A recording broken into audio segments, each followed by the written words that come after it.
Bom, agora a gente vai falar do delineamento do estudo farmacocinético, né? Como é que vai ser aí de fato agora esse estudo?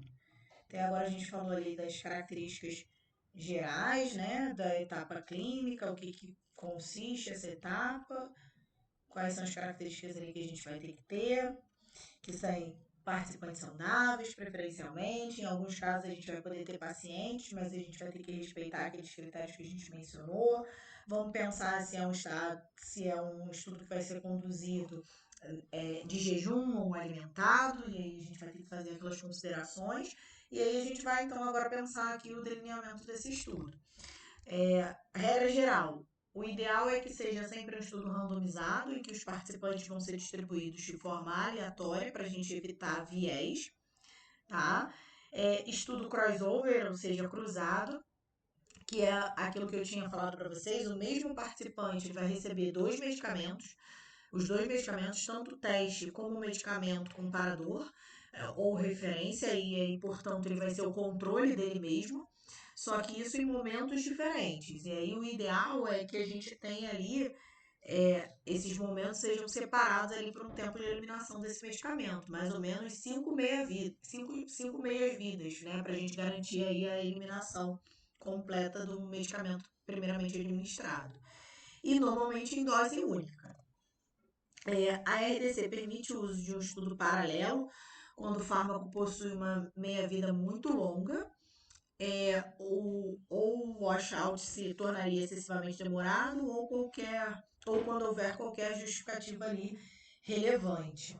Então, por exemplo, eu posso não necessariamente fazer um crossover, né? Eu posso fazer tipo dois grupos diferentes recebendo cada um deles um tipo de medicamento. Um grupo vai receber o teste, o outro vai receber o comparador ou referência. Isso é permitido, só que só para aqueles casos em que o fármaco tem uma meia-vida muito longa. Por quê? Porque imagina, se eu faço um estudo cruzado para esse fármaco com meia-vida muito longa, como eu tenho que esperar ali 5 meias-vidas, né, até a completa eliminação, se ele tem uma meia-vida muito longa, esse estudo vai demorar muito tempo. E aí, nesses casos, eu posso respaldar, né, por isso ou por outro motivo técnico ali, a necessidade de se fazer em paralelo e não dessa forma cruzada. Mas essa forma cruzada tem várias vantagens, por isso que ela é a mais recomendada, né? Porque, como eu disse, o mesmo participante recebe os dois medicamentos e é meio que ele o controle dele mesmo.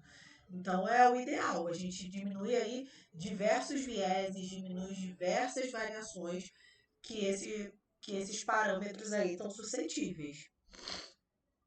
Codificação do analito. A codificação do fármaco inalterado ou do seu metabólito deve seguir as recomendações descritas no ato normativo específico, né?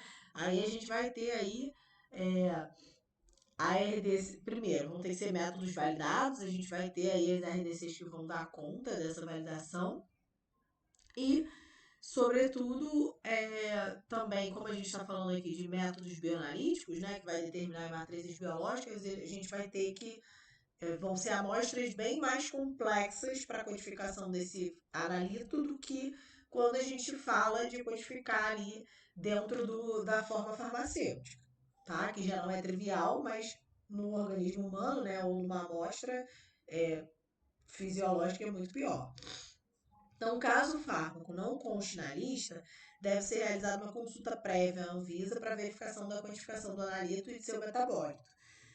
No protocolo de estudo devem estar previamente definidos os analitos a serem quantificados, bem como quais analitos serão avaliados por métodos estatísticos e quais irão determinar o resultado do estudo. Então, eu preciso ter muito claro ali de que forma eu vou monitorar esse, esse meu insumo farmacêutico ativo. É na forma dele inalterado, é por algum metabólito, isso precisa ser delineado antes. E nesse caso, sim, é desafiador, mas é menos desafiador do que quando a gente está tratando aí de um registro de um medicamento novo. Porque, querendo ou não, um genérico ou similar, a gente já sabe o que esperar em termos de metabólitos. A gente já conhece ali a farmacocinética e a farmacodinâmica esperada, né, desse insumo farmacêutico ativo. Então, consequentemente, a gente consegue fazer ali minimamente uma previsão e delinear isso. A quantificação ela deve ser feita a partir de uma matriz biológica, então, como eu disse, normalmente sangue, plasma ou soro. Pode ser aceita a quantificação do analito em outras matrizes, como urina, fezes, humor aquoso, né, lá do olho, desde que não seja possível quantificar o analito na circulação sistêmica. Tá? E quando a quantificação dos analitos for feita na urina, devem ser apresentadas evidências de que a excreção urinária irá refletir a exposição sistêmica. Ou seja, tudo que chega na corrente sanguínea tem que necessariamente ser excretado pela urina, né? Ou majoritariamente ser excretado pela urina. Ela tem que ser representativa dessa absorção, porque é pelo metabólito da urina que eu estou prevendo a minha absorção. Né? Ele virou um metabólito e saiu na urina porque um dia ele foi absorvido. Então é uma correlação de maneira indireta, mas que tem que ter proporcionalidade aí direta. Em relação ao, eu preciso estabelecer um cronograma de coleta. Então, o cronograma de coleta ele vai permitir a caracterização desse perfil do analito em estudo e deve ser estabelecido a partir dos seguintes fatores. Deve contemplar a coleta pré-dose e se estender por um período igual ou superior a 3 vezes a meia-vida de eliminação do fármaco ou do metabólito. Devem ser previstos tempos de coleta para adequada caracterização da absorção.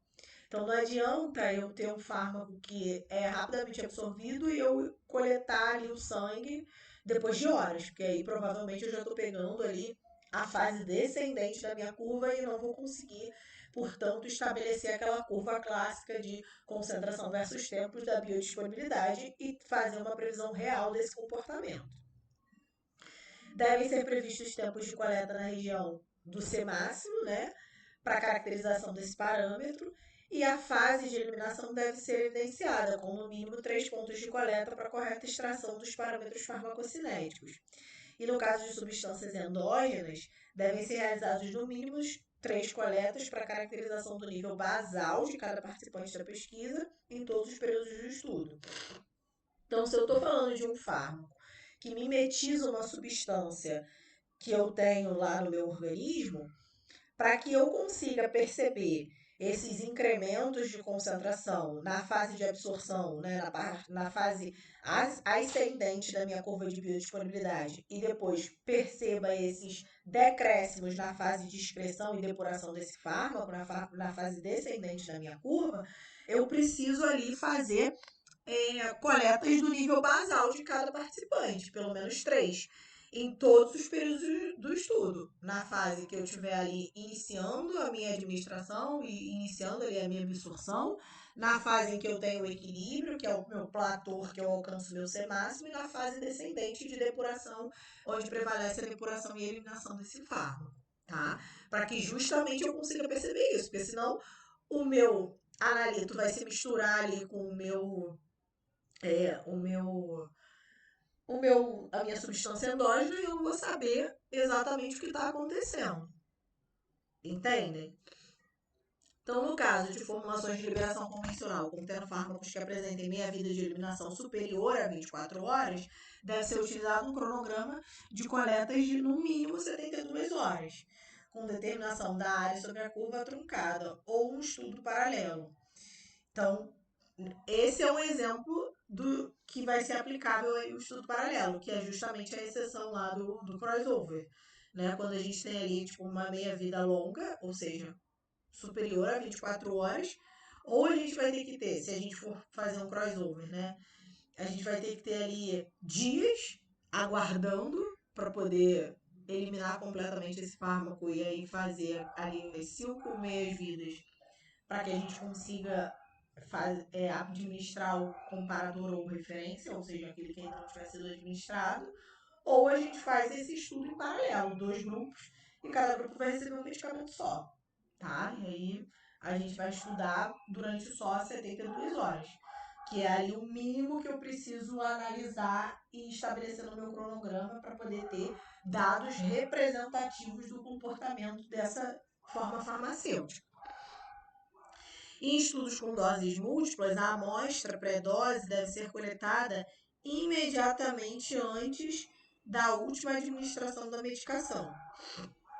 Então, se eu vou dar ali mais de uma unidade, não mais de uma unidade, né?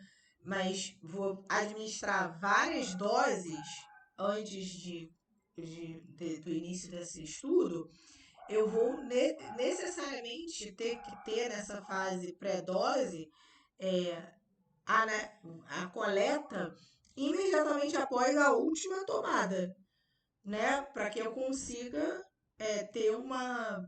É como se aquele fosse o meu tempo zero, quando eu de fato terminei de administrar todas as doses daquele medicamento que está ali em estudo, é, né, uma vez que ele é múltiplas doses, ele não é de dose única.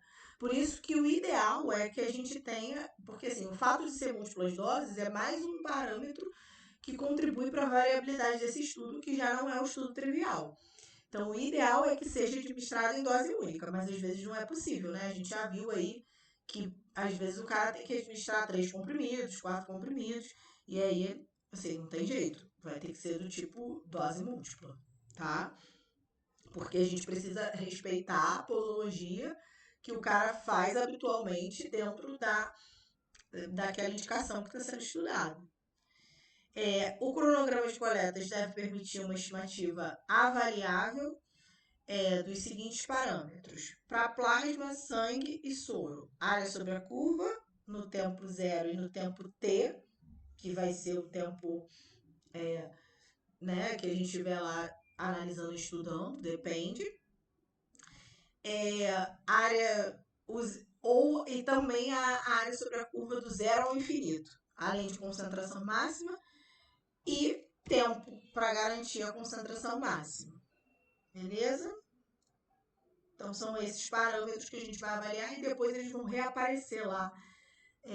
Então, assim, a gente tem que estabelecer um cronograma que viabilize a coleta desses dados, porque esses dados vão ser imprescindíveis para a gente atestar algumas conclusões dentro do escopo dessa legislação. E aí a gente chega, então, à etapa bioanalítica. A análise das amostras, ela poderá ser efetuada com ou sem réplica. Para análise de amostras em replicata, o critério de aceitação dos resultados deve ser descrito previamente no procedimento operacional do centro que vai realizar esse estudo, ou no protocolo de estudo. O limite inferior de quantificação definido para o método deve ser menor que 5% do meu C máximo médio, observado no estudo para as amostras desconhecidas. Então, o meu limite de quantificação ele tem que ser minimamente ali, deve ser menor que 5% da minha concentração máxima. Tá? Porque na concentração máxima eu preciso quantificar. Até porque esse é um parâmetro imprescindível para eu atestar ou não a bioequivalência. Então, caso após a condução de 10% das corridas analíticas seja observado que o valor do limite inferior de quantificação se encontra acima de 5% do C máximo médio experimental obtido até o momento, um novo método poderá ser validado contemplando um limite inferior de quantificação adequado. Tá? Então, isso não pode acontecer, de eu ter um limite inferior de quantificação maior ali do que o seu máximo. Maior em 5%, né, do que o C máximo. O ideal é que ele seja menor em pelo menos 5% desse C máximo. Senão, eu vou ter que desenvolver e validar um novo método. Os resultados dos voluntários obtidos com o primeiro método devem ser considerados, não devendo os voluntários ser reanalisados por esse motivo. Tá? Porque, assim, afinal de contas, a gente está lidando com pessoas. Não dá, então, pra gente, tipo, joga tudo fora. Não. A gente vai ter que utilizar esses resultados, vamos considerar isso, e não vamos reanalisar nesses voluntários por conta dessa questão do limite inferior de quantificação. Caso um participante de pesquisa apresente interferente maior do que 5% do seu C máximo na coleta pré-dose, considerando o mesmo período, o cálculo estatístico deve ser apresentado sem o participante em questão. Então, se esse C máximo aí, né, se for um caso assim, outlier, né? A gente, para essa justificativa de um outlier, a gente vai poder tirar e desconsiderar ele da análise estatística, tá? A utilização de métodos bioanalíticos aquirais é aceitável para a maioria dos estudos. Entretanto, a quantificação individual dos enantiômeros deve ser realizada quando todos os requisitos abaixo são preenchidos ou desconhecidos. O que acontece? A gente pode ter fármacos que têm essa característica de quiralidade, né? O que é ser quiral? É quando, por exemplo, o, o carbono ali está ligado a 4 constituintes diferentes. Isso faz com que a gente rotacione diante desvie o plano da luz polarizada para a direita ou para a esquerda, dando ali o que a gente chama de um enantiômero R ou S, né? Que caracteriza aí quando estão dentro de uma determinada percentual ali de 50%, né, de cada um dos enantiômeros, a gente vai caracterizar a tal da mistura racêmica. Alguns fármacos vão funcionar muito bem, outros nem tanto. Então a gente tem o caso clássico da talidomida que todo mundo já ouviu falar, né, que a gente tinha ali uma mistura racêmica e um dos enantiômeros era o terapêutico e o outro era o tóxico. E aí, né, deu no que deu aí uma série de problemas e desde então a gente precisa estudar essa questão da quiralidade desses fármacos, tendo em vista, né, que a maioria são compostos orgânicos e podem estar suscetíveis a ter aí essa propriedade.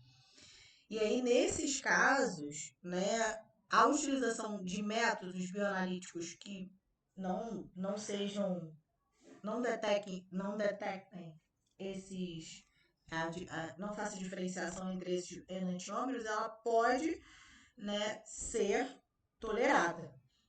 Só que os enantiômeros, para aqueles que exibem características farmacocinéticas e farmacodinâmicas diferentes, e a razão da área sob a curva dos enantiômeros é modificada devido a diferenças na velocidade de absorção. Então, a gente não precisa fazer com um método bioanalítico que tenha essa capacidade de diferenciação. Porém, em alguns casos, a quantificação individual dos enantiômeros ela vai ser realizada. Ela vai precisar ser realizada. Em que casos? E aí, para esses casos, a gente vai ter que ter um método bioanalítico com essa característica de determinação da quiralidade. Nos casos em que esses exibirem comportamentos cinéticos e dinâmicos diferentes, ou para os casos em que a razão de área sobre a curva desses enantiômeros ela é modificada, ela modifica a velocidade de absorção deles. Então, ou seja, torna quando esses enantiômeros R ou S trazem ali características para a cinética e a dinâmica desse fármaco que são relevantes do ponto de vista de segurança e eficácia, de qualidade, segurança e eficácia, a gente vai precisar ter método que seja capaz de detectá-los e quantificá-los. Até para que a gente assegure que ao final a gente não tenha ali um percentual significativo desse enantiômero que eventualmente possa ali trazer alguma complicação em uma das características cinéticas ou dinâmicas desse medicamento, desse insumo farmacêutico ativo.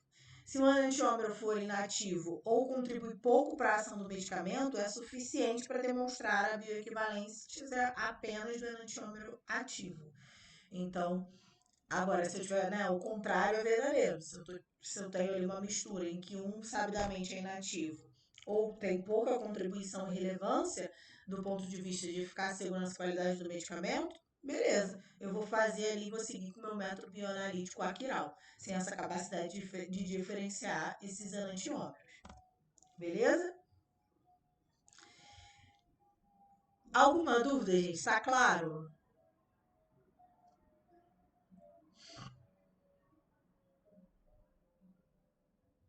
Tá claro.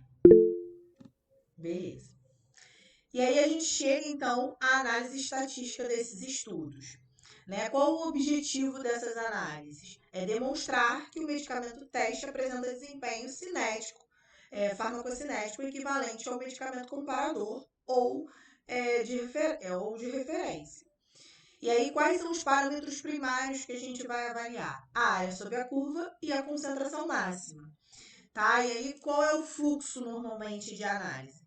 A gente vai partir lá, vamos fazer, né? Fizemos o dossiê, submetemos esse dossiê, fizemos ali o recrutamento dos participantes de pesquisa, sejam eles pacientes ou não, com determinadas características que a gente já viu.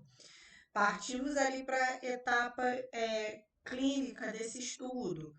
Coletamos, né, desenhamos ali quais vão ser as características, né, em termos de desenho desse estudo, né, de desenho experimental desse estudo. Agora a gente precisa coletar aí essas informações, essas amostras.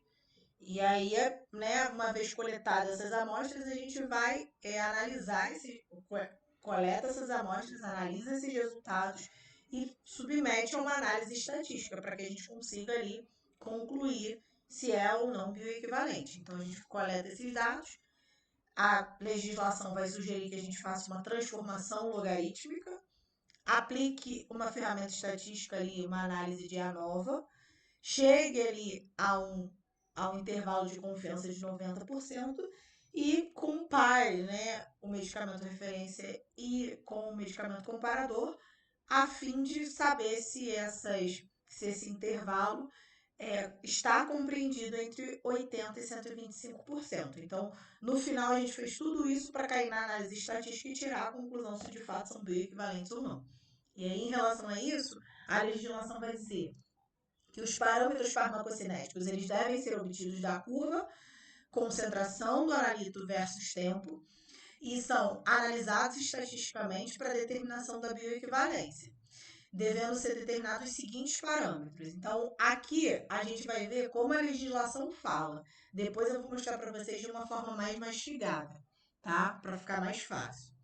Então, primeiro, ela vai dizer que você vai ter que estudar lá a área sobre a curva versus o tempo, calculada pelo método dos trapezoides. Então, a gente vai ter lá aquela curva de biodisponibilidade, a gente vai traçar um trapézio ali e vai determinar a área, tá? Do tempo 0 ao tempo t.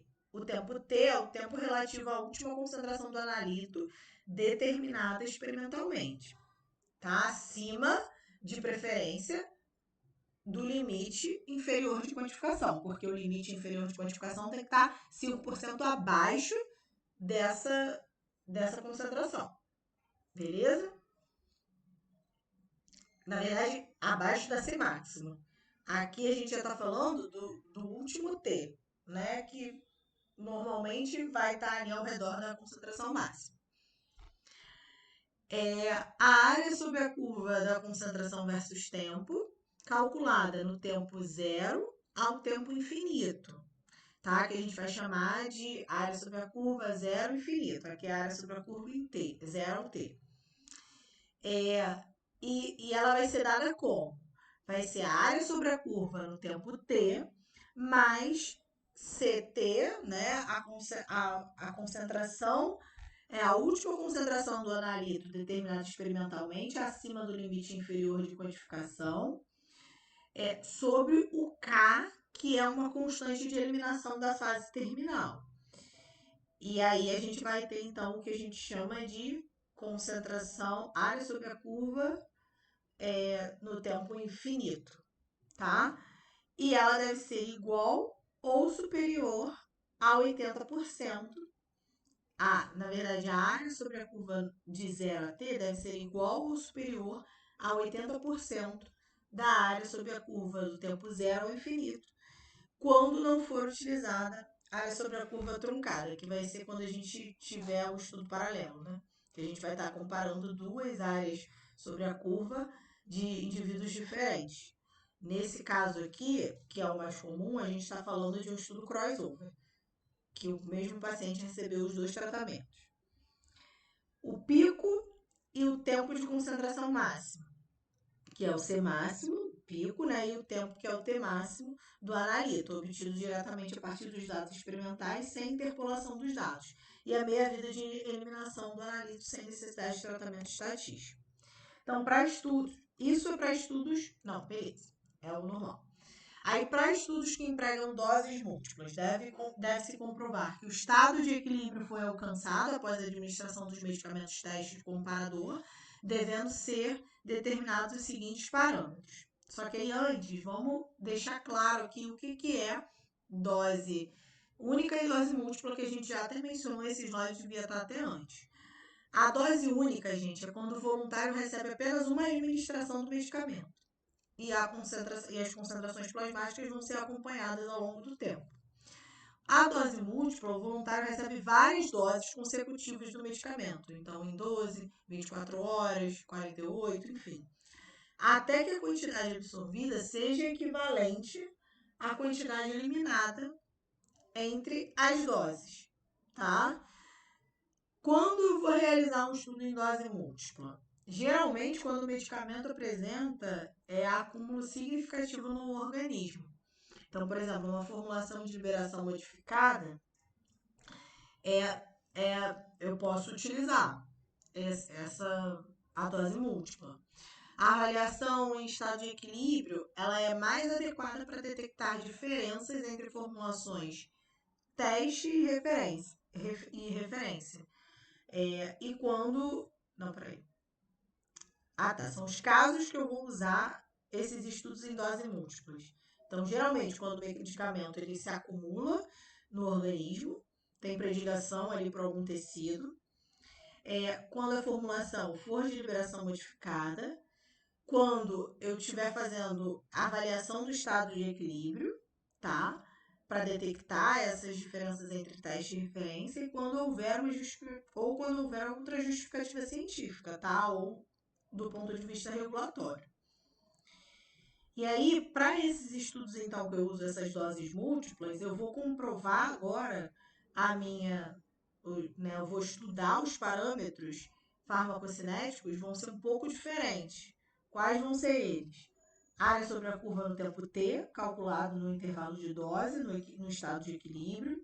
O C máximo e o T máximo, obtidos por interpolação dos dados, e a concentração mínima do fármaco, determinado no final do intervalo de dose do estado de equilíbrio, além da concentração média do fármaco no estado de equilíbrio e o grau de flutuação no estado de equilíbrio. Então, tudo eu vou, no caso dessas doses múltiplas, eu vou sempre estudar na região do meu platô, tá? Então, vamos simplificar. Esses parâmetros, né? Primeiro, o que eles vão... Aqui, né, trocando em miúdos, o que eles vão me remeter? Então, quando eu falo de área sobre a curva do 0 ao T, eu estou falando da exposição ao fármaco até o último ponto quantificável. Quando eu falo da área sobre a curva do 0 ao infinito, eu estou falando da exposição total estimada do fármaco. Então, é uma exposição total que não tem a ver com o último ponto quantificável. Ou seja, inclusive, eu estou após esse limite de quantificação. Ok? C máximo é a concentração máxima alcançada. E o T máximo é o tempo necessário para eu alcançar essa concentração máxima. E o tempo de meia-vida é o tempo para que eu reduza a concentração plasmática à metade. Então, né, significado. A área sobre a curva sempre vai me remeter ao quanto absorveu. O C máximo, o quanto chegou ali no pico. O T máximo, em quanto tempo chegou no pico. E o tempo de meia-vida, quanto tempo leva para eu eliminar metade do que eu absorvi. Bom, todas as determinações com valores menores do que o limite inferior de quantificação devem ser consideradas iguais a zero para cálculos estatísticos. Então, tudo aquilo que está abaixo do limite menor de quantificação vai ser considerado zero, porque o que está abaixo desse limite eu não consigo quantificar com exatidão, né? Eu não consigo ter certeza daquele valor. Por isso, eu não vou considerar. Quais são as exceções, né? As exceções, na verdade, a esse caso, elas deverão ser justificadas, tá? Caso eu utilize aí um ponto para compor a minha análise estatística que esteja abaixo do meu limite de quantificação mínimo, eu vou precisar justificar por que eu estou fazendo isso. No caso de substâncias endógenas, a análise deve ser realizada empregando as concentrações quantificadas com e sem correção dos níveis basais, que é aquilo que a gente falou. A gente, sempre que estiver tratando da administração de uma substância similar ou igual a uma base que a gente tem endogenamente, a gente vai precisar fazer essas correções desses níveis, essas correções de concentração em todas as fases da curva, tendo em vista o nível basal que a gente vai ter coletado em replicata durante pelo menos 3 réplicas, né, em cada um dos momentos ali do nosso voluntário. Sendo que a conclusão dessa bioequivalência vai sempre se dar em cima desses dados corrigidos, ou seja, diminuídos ou acrescidos dessas concentrações basais de cada um dos analitos que a gente esteja estudando. Para estudos que empregam desenhos alternativos, devem ser apresentados os modelos estatísticos e parâmetros adequados à sua avaliação, por meio de submissão prévia de protocolo do estudo. Devem ser utilizados programas estatísticos validados para análise de dados.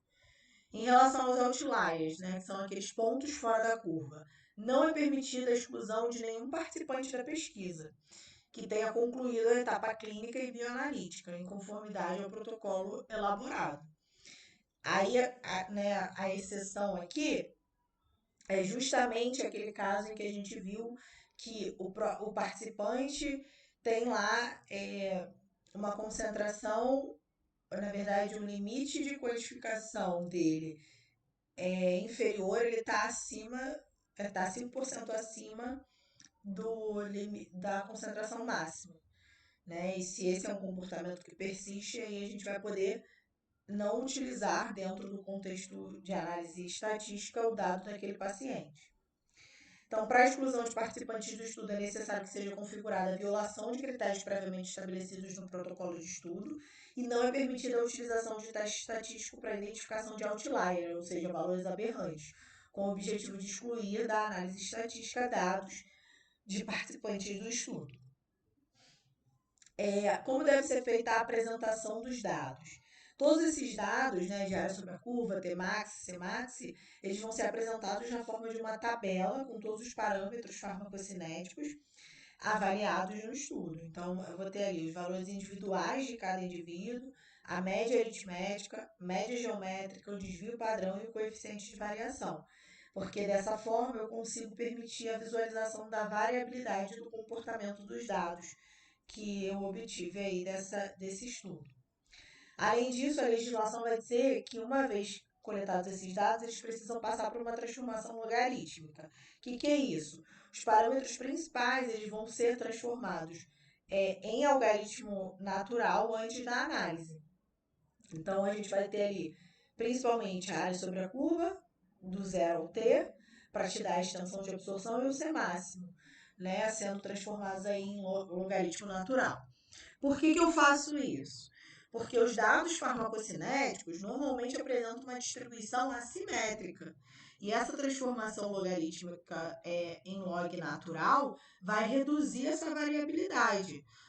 Então, aproximando aí os dados de uma distribuição normal, que é aquela distribuição gaussiana que a gente está acostumado a ver, e melhora, portanto, a validade da análise estatística.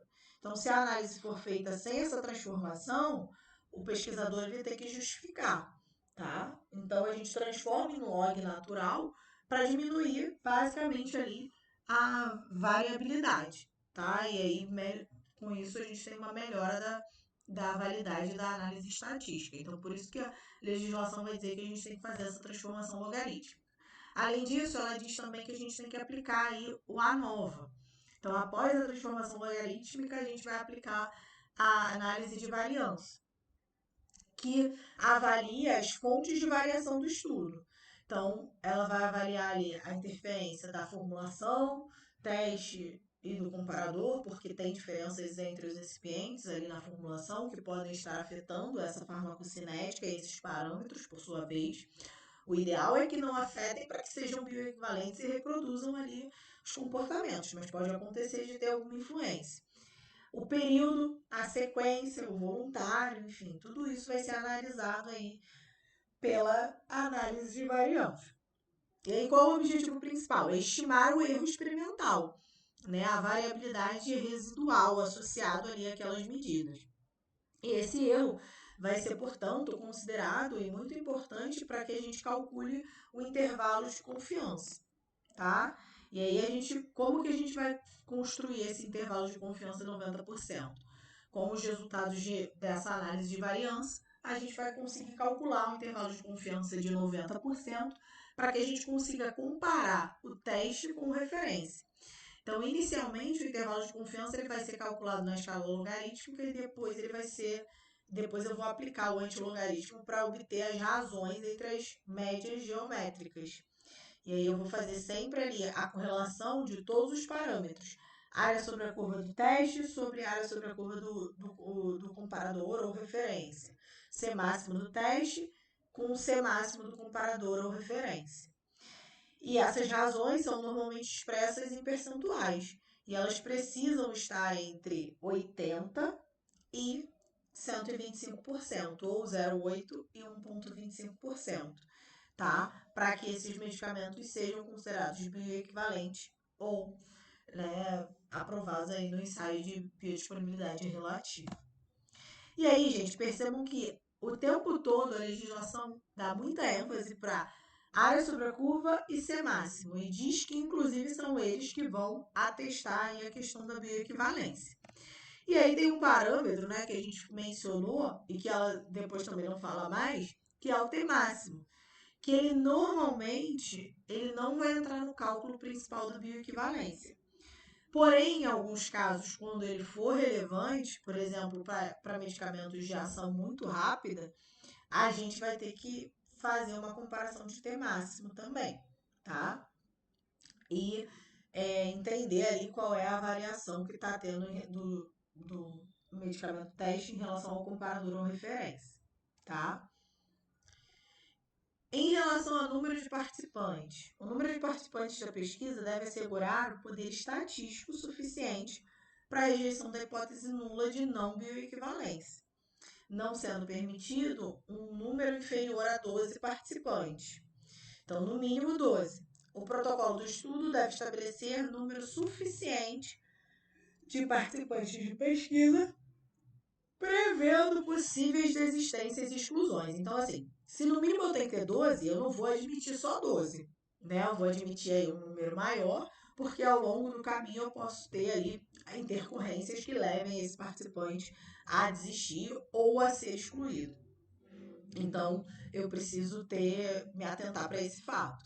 E para determinar o número de participantes de um estudo, eu vou sempre considerar a questão do coeficiente de variação intra-indivíduo, o nível de significância, né, de 5%, o poder estatístico tem que ser maior ou igual a 80%, o desvio que eu espero ter com essas formulações e os limites, né, que eu pretendo alcançar para testar essa biodisponibilidade relativa ou bioequivalência de entre 80% e 125%.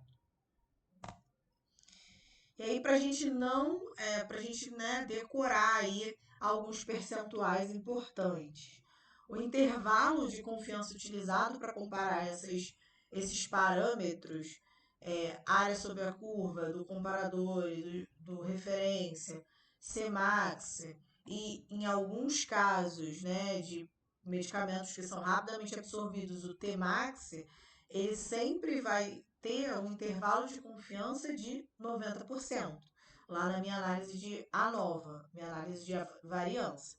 O nível de significância vai ter que ser sempre 5%, o poder estatístico mínimo 80%, o limite de bioequivalência para que seja atestado é que eu tenha ali essa relação de percentuais entre esses parâmetros entre 80% e 125%, número de participantes igual a 12 no mínimo, e a exclusão de outlier sempre tem em mente que é negativa, eu não posso excluir, ela é proibida.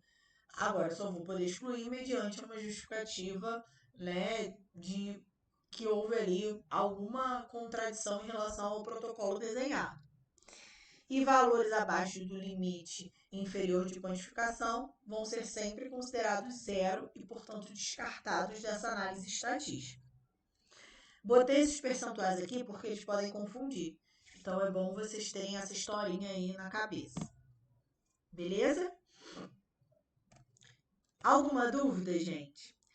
Ponto importante dessa legislação que eu não falei. Ele fala lá de transdérmicos, eu falei de liberação prolongada, mas ele também fala de transdérmicos. Então leiam com atenção depois essas particularidades dessas formas farmacêuticas mais diferentes que ele traz lá. Tá bom? Alguma dúvida?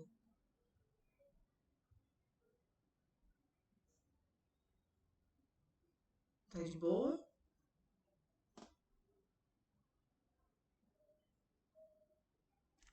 Gente. Sim, tudo certo. Beleza. Eu só tenho uma coisa assim que nessa legislação me deixa um pouco de dúvida, que fala assim, não pode excluir, né, por outlier, Uhum. mas ao mesmo tempo fala que tipo, se tiver, deixa eu ver aqui que está escrito, se tiver pré-dose superior a 5%, não deve, esse participante deve ser excluído ou não deve participar, alguma coisa assim. Então, porque é aquela questão do limite inferior de codificação, que a gente até falou aqui. Que esse, na verdade, vai ser um caso em que a gente vai poder excluir sim. Ó, caso um participante de pesquisa apresente interferente maior do que 5% do seu C máximo na coleta pré-dose, considerando o mesmo período, o cálculo estatístico deve ser apresentado sem o participante em questão. Então, esse aqui é um critério para exclusão. Além, porque assim, não é que você não possa excluir, o ideal é não excluir. Só que, para alguns casos em que ele contrarie qualquer das suas exigências lá, desenhadas para o protocolo, ou para esse caso aqui, você vai poder excluir. Tá? Certo. Na verdade, por isso que quando eu falei isso aqui, eu até me referi que esse era um caso de outlier que a gente ia poder excluir. Mas é realmente uma exceção. O normal é que a gente não exclua. Porque a gente aqui é meio que assim, a gente está lidando com pessoas e submetendo elas a um tratamento, né? A exposição a um fármaco que a gente está estudando. Então, a gente, do ponto de vista ético, a gente não pode simplesmente descartar e também não pode desconsiderar na análise, porque, primeiro, por mais diferente que aquele comportamento pareça, ele pode ser significativo quando a gente vai para a população de verdade. Dentro daquela amostra, ele foi de repente, mas ele, na minha população, pode ter maior representatividade. Então, por isso é importante a gente considerar todo e qualquer comportamento, mesmo que a princípio ele pareça aberrante. Entende? Além da questão ética, né? De estar envolvendo seres humanos. Imagina, você submeteu a pessoa ali para nada, para no final nem usar o dado. Então, Sim. parte do pressuposto que a gente sempre vai optar por aproveitar todos os dados.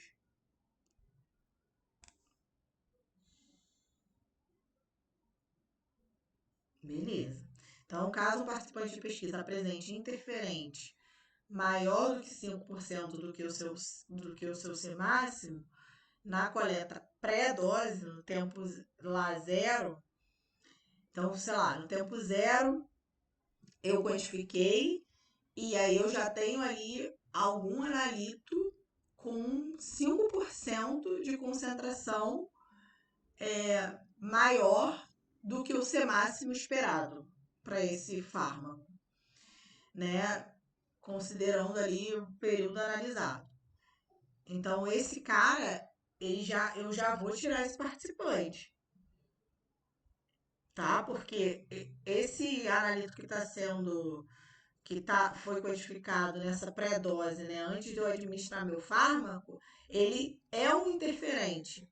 Então, imagina, e ele já está acima do meu C máximo. Então, como é que eu vou garantir que o C máximo, os parâmetros, que é um dos parâmetros mais importantes para eu atestar a biodisponibilidade, ele é de fato aquilo que eu estou vendo. E não resultado desse interferente que já está em concentração superior a esse C máximo, entende? Por que eu vou ter que descartar?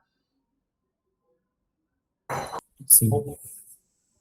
Tá? É por isso que, assim, nesse caso, é um caso aberrante, mas assim, eu vou ter que tirar porque o cara ali apresenta, de repente, sei lá, ele faz uso de. Ele é um paciente polimedicado, e aí esse outro fármaco que ele usa, ele me gera ali alguma coisa que interfere nesse meu analito-alvo do meu estudo.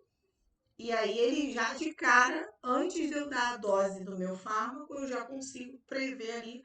A curva dele já sobrepõe ali a minha curva esperada para o meu fármaco. Ou seja, eu não vou conseguir determinar com exatidão nenhum dos parâmetros importantes para testar a biodisponibilidade desse meu fármaco que está em avaliação. E esse é um caso que, assim, claramente a gente vai tirar. É porque ele não é um outlier, não é um cara que, por exemplo, participou de todo o estudo, a gente quantificou tudo e deu um resultado muito diferente, por alguma característica, até de repente intrínseca do cara. E aí, se é uma característica intrínseca dele, eu não posso descartar, porque isso pode representar ou eu posso ter maior incidência dessa característica na minha população real. Aqui não, aqui é um interferente. É diferente. Eu não consigo, é um interferente que faz com que eu não consiga é, estimar com precisão e exatidão necessárias, principalmente exatidão, né? Estimar com exatidão necessária os meus parâmetros cinéticos, que são imprescindíveis para eu tirar a conclusão se é bioequivalente ou não. Então não é um outlier, ele é um interferente, por isso ele vai ser excluído. Um outlier é eu ser submetida a todo o ensaio igual a todo mundo, ter lá todas as medidas, e em vez de eu ter 10 de C máximo, eu tenho 5 de C máximo, porque, por exemplo, eu sou uma metabolizadora rápida. Eu tenho um fenótipo ou um genótipo de metabolizador rápido. Mas isso não pode ser um motivo para que ele me exclua do estudo e diga, então, que o medicamento dele é bioequivalente. Porque, por exemplo, eu posso estar prejudicando a relação de C máximo lá, né, a média, né, a relação entre as médias dos parâmetros, posso estar jogando essa relação para baixo e ficando menor do que 80%. Mas aí ele não pode me excluir, ele pode justificar tecnicamente, e mesmo assim, de repente, demonstrar que é bioequivalente. Tá bom?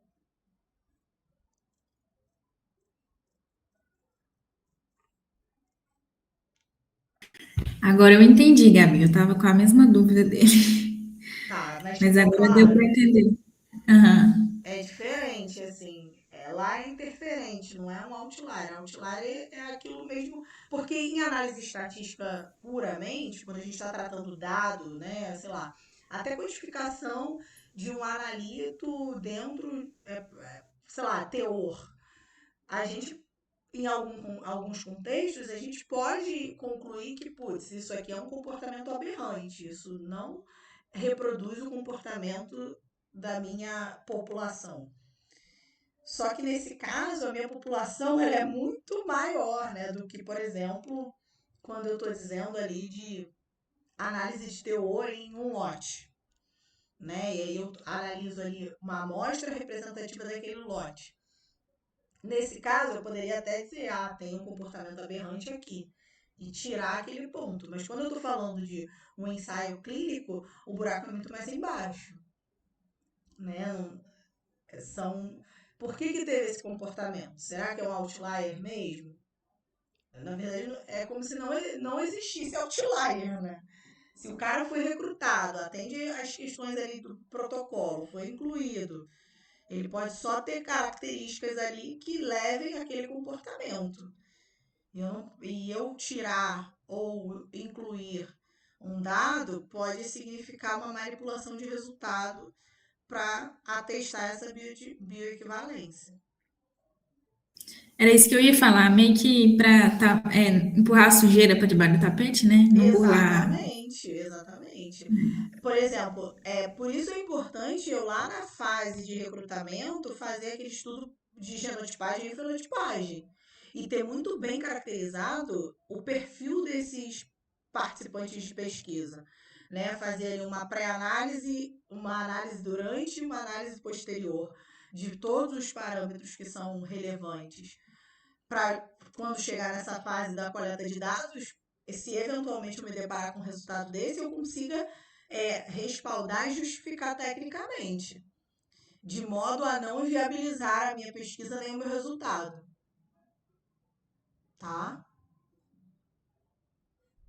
E, por exemplo, assim, se tiver algo lá na fenotipagem, né, no teste genético lá, eu posso caracterizar isso como interferente ou não? Não, na verdade, assim, você vai caracterizar. O importante é que você caracterize como esses participantes são. E aí, diante de um resultado desse, você vai inclusive linkar com uma informação dessa. Olha, esse cara aqui, ele ficou aquém em termos dos parâmetros da IC máximo, de T máximo, porque ele tem um tipo de metabolização, né, a gente genotipou aqui, ele é Diferente. exatamente. Isso vai me dar subsídio, inclusive, para não excluir ele e para mesmo assim eu conseguir atestar a minha biodisponibilidade, minha biodisponibilidade relativa e minha equivalência. Entendi. O interferente, então, seria o uso de medicamento, Isso, uma alimentação, talvez? isso, mas assim, até o uso de medicamento, né? Se a gente fala de polimedicado, cara, se eu estou disposta a incluir aquele polimedicado, eu entendo que ele é um paciente elegível para compor a minha amostra, eu não posso só lá no final concluir que o meu medicamento era um interferente. Eu já tenho que ter Tudo tem detectado que isso ser antes, antes. né? Exatamente, eu tenho que ter detectado isso antes e ele não vai ser incluído, Uhum, tá? entendi. É isso que espera-se.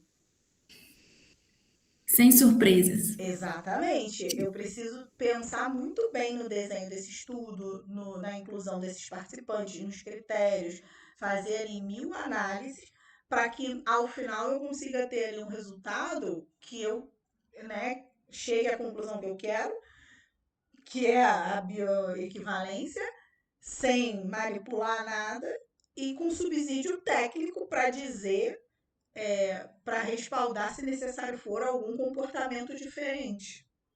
Porque só excluir por excluir eu não vou poder, tá? Tá ok. Obrigada. Gente, ela é chatinha, né? Porque ela é muito descritiva. Falei, gente, não sei se tem outra forma assim de falar sobre ela, mas eu acho que também a gente fazendo exercícios, né? Porque a gente vai ter uma lista dela, aí vai ficar mais claro também. Aí vocês vão conseguir perceber, né? Se entenderam os conceitos, vão ver ali na prática o que é, o que não é importante, porque é tanto detalhe que de verdade, assim, o que que a banca pode dar ênfase?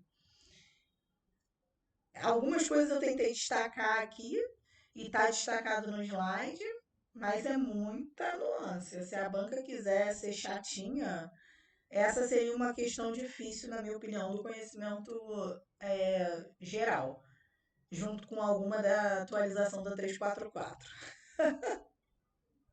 que eles adoram. Gente, vamos fazer o seguinte, vamos parar por aqui. Na semana que vem a gente vê a 749 e a gente começa a ver as de produtos de degradação também. Eu vou liberar para vocês um material de guia de transporte de biológicos, meio bisurado, para que vocês leiam, e junto com a IN, tá? Em vez da gente dar aula, eu vou tentar liberar um PDF aí mais bisuradinho, destacando ali coisas, autoexplicativo, para vocês estudarem esse guia de transporte de biológicos e a IN lá de biológicos, né? Boas práticas lá dos produtos biológicos. Que aí eu acho que, né, a gente consegue fechar. E de forma que a gente agora pegue essas próximas semanas para a gente ver as de produtos de degradação, que tem também coisa nova. Então a gente termina a 749 e pega produto de degradação. tá? Todas relacionadas com essa parte de degradação forçada, enfim. E aí a gente fecha. E como eu disse, a gente vai liberar até o final de semana o material de farmacotécnica, aí contendo um resumão da farmacotécnica acompanhado de questões também, tá? Que é para vocês gabaritarem aí o conhecimento geral dessa parte e também o conhecimento específico aí. Beleza? Gente, espero ter ajudado. Essa daí foi chata até para mim, porque é muito descritiva, né? Então, tentei ali dar uma simplificada, resumir alguns pontos e espero que tenha ajudado. A gente em breve vai disponibilizar essa aula também e a lista de exercícios da 742, tá? E aí, qualquer dúvida, vocês me sinalizem, vão falando lá no grupo ou lá no individual. Vamos com tudo. Olha isso, a gente começou a usar alguns cheios, agora só tá ficando sobrevivente. É isso que eu digo. Eu sei que o povo trabalha, né? Tem muita gente que tá comprometido com o processo e não pode estar aqui. Mas é isso, sobre isso. É meio que assim mesmo. Todo mundo começa e poucos atravessam a linha de chegada. A gente, ao longo aí do caminho, já teve vários guerreiros perdidos. E é por isso que eu falo que a seleção ela já começa bem antes. Então, quem vai chegar lá no dia dessa prova com sanidade mental e se manteve ali realmente estudando, dando tudo de si, já está com 70% do caminho andado, né? Chegar lá agora é só a cabeça no lugar e botar as coisas em prática, que vai dar certo. Tá, gente? Boa noite. Obrigada por ficar comigo até essa hora. Eu sei que eu falo pra caramba, mas é isso. As coisas, tem muita coisa pra falar, não tem jeito. Obrigadão, um beijo, até a próxima, até semana que vem. Tchau, tchau. Boa noite, tchau. Boa noite.